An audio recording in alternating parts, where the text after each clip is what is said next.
Et en fait, toutes les écritures qu'il y avait sur le mur, c'était « Rest in peace » et des photos de ce petit garçon qui était exactement la silhouette que j'ai vue.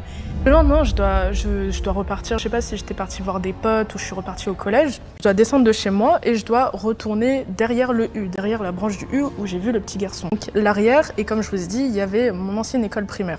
Donc je marche et je regarde sur le mur, là où c'était du coup le derrière de la cage d'escalier, on va dire. Je regarde sur le mur. Mon sang il se glace. Parce que je me rappelle d'une histoire que j'ai vécue quand j'étais en école primaire. Notre directeur était venu dans notre classe pour nous raconter que malheureusement, il y a un petit garçon qui est tombé du 5e étage et qui est décédé. Et en fait, toutes les écritures qu'il y avait sur le mur, c'était « Rest in peace » et des photos de ce petit garçon qui était exactement la silhouette que j'ai vue. Et il était tombé de cet étage-là, là où je l'ai vu en fait. Et c'est là où je me dis, c'est peut-être paranormal. Il y a un lien et donc c'est... Et c'est le truc qui m'a... Et t'étais jamais en plus entré avant, tu savais pas, t'as jamais jamais vu ce mur. Ouais. Et vraiment, si, j'avais déjà vu ce mur parce que même moi, j'étais... Mais t'avais pas fait le lien quoi, non, entre ça et ce que t'as vu parce que dans j'avais le... complètement oublié cette histoire puisque ça datait de primaire, mais même moi, j'avais déposé des fleurs et tout ça. Et c'est une histoire qui a fait beaucoup de bruit dans ma ville. À ce moment-là, les fleurs avaient disparu parce que ça faisait des années, mais il y avait toujours ces écritures encore sur le mur et... Ouais, bah t'es pas bien.